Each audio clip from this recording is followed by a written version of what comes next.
let's consider the following piston cylinder system, where we have our fluid inside the piston cylinder, and the cylinder device is kept in a, some sort of reservoir, and the reservoir itself is going to be at a constant temperature.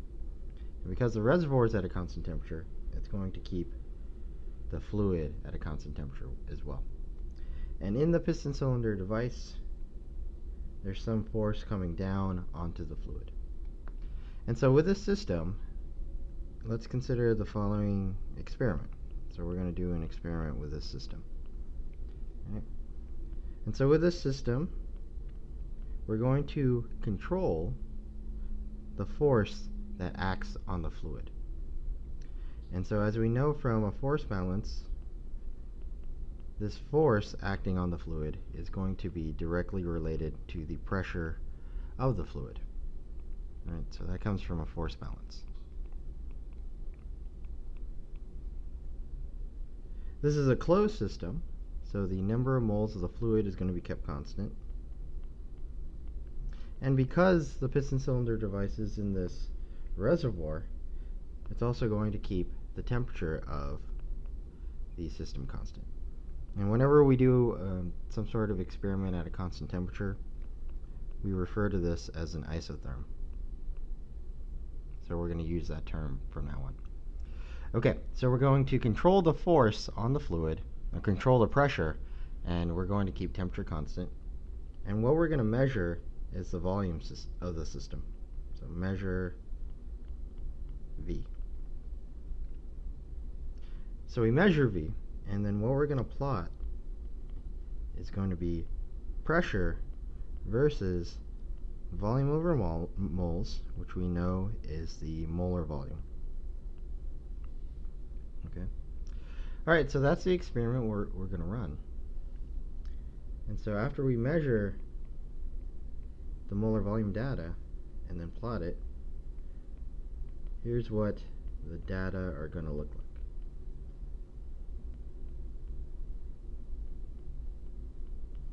And we're going to look at the data at 3 different temperatures. What I'll call temperature low, temperature medium, and temperature high.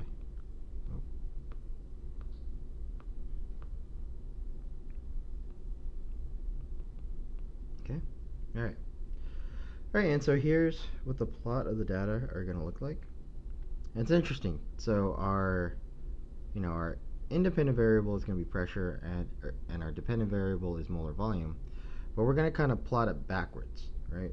So on the bottom here, we're going to put molar volume, so what we measure. And on the y-axis, we're going to put pressure. Okay? Alright, and so we're going to consider 3 different temperatures. So we're going to start, at a low temperature, if we did this experiment at a low temperature. And so here's what we would expect to see. So T low. And I'm going to start in the case where we have a very high volume. So that would mean that the piston or the force on the system is very low. Okay. Alright. So the force on the system is very low. The system volume is going to be very high. But as we, increase the force on the system, not only are we going to lower the volume of the system, but we're also going to increase the pressure on it. So the curve where as we decrease volume, we would expect pressure to go up. And all throughout this region, let's say we have a very large volume and low pressure on the system, what we would expect the system to be, the phase for the system to be, we would expect it to be a vapor. Okay?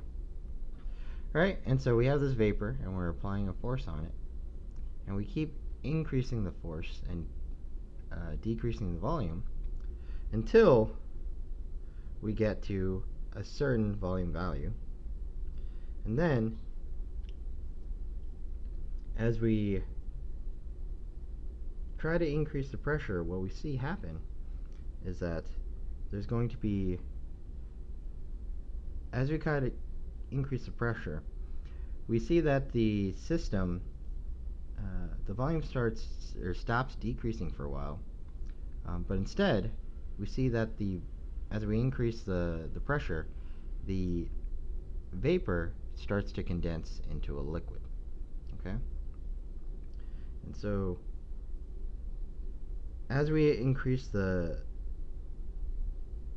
force on the system, that force we put into the fluid just goes into condensing that vapor into a liquid. And so in our experiment, what we'd expect to see is at that certain pressure, we would expect to see the volume discontinuously change.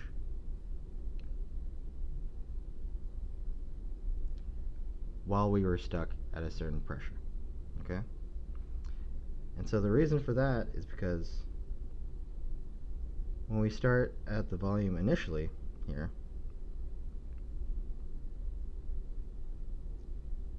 the volume we would have here would be corresponding to that molar volume of the vapor. But as we condense all that vapor into liquid,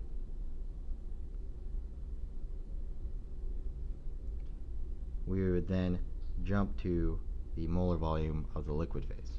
Okay? And then as we increase the pressure further, we would start to see the volume decrease again in a continuous manner. And so at this point, what we would have is the liquid. Okay? Alright, and so this is what the data would look like if we measured it. And the reason we see this sort of kind of discontinuous change here, or the pressure that corresponds to that discontinuous change, would be our vapor pressure, or our saturation pressure. So PSAT. Okay? And so we would expect to see this sort of curve if we were at a relatively low temperature. Okay? So we start out as a vapor, we increase the force on the fluid until we reach the saturation pressure, and then at that saturation pressure, even if we keep increasing the force on the system, that increased force just goes into converting the vapor into a liquid. Then once all of the fluid has been turned into a liquid, then the more force we go in goes back to increasing the pressure. Right? So that's physically what happens. So this is what we see at a really low temperature. As we increase the temperature of the system just a little bit, we would expect to see the same sort of curve, but what we would see is that the distance between the molar volume of the vapor and the molar volume of the liquid would decrease. Okay? So I'm going to write all this out. So at PSAT,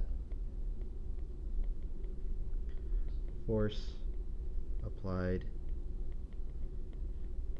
to fluid goes into condensing vapor into liquid, and then as T increases, the difference between the molar volume of the vapor and the liquid also decreases. Alright, and so as we increase temperature, we would expect to see the difference between the molar volume of the vapor and the liquid decrease until we're at some medium temperature, which we'll call T medium.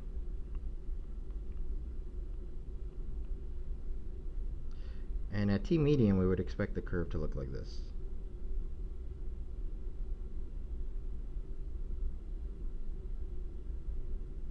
Okay?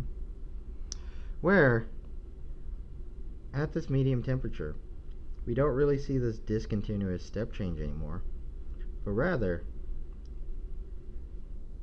what we would get is that at some certain molar volume,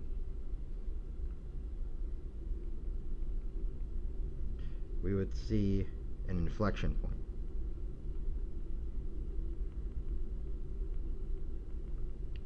So someplace where the curve is flat, the derivative is 0, but we don't see a maximum or a minimum. We just see it get flat and then continue increasing as we decrease the temperature. So that would be at what we'd call some medium temperature. And then, let's say we go to some really high temperature. What we would see the curve look like instead, it would just look like this. So it would just be a continuous increase the entire time. Okay?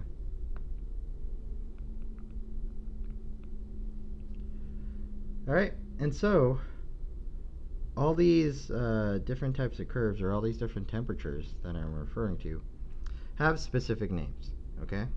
And so if we concentrate on the black curve, which would look like this, we would say that this temperature medium for this curve would correspond to what we call the critical temperature, or TC. Okay? So, at TC, you see this inflection point in the curve, and wherever the inflection point occurs, the pressure that occurs at is the critical pressure. Okay? Right? And so, at this low temperature, what would be temperature low would be a temperature that is less than Tc. And then temperature high would be a temperature that is above Tc. Okay? And so what this physically means is that if you're below Tc, you could see a phase transition between the vapor phase and the liquid phase. Right? But if you're above Tc, you never can see the fluid or the vapor turn into a liquid, right? It just stays as a gas even at all pressures, even if your pressure is really high, okay? And so that's the physical interpretation of what this data look like.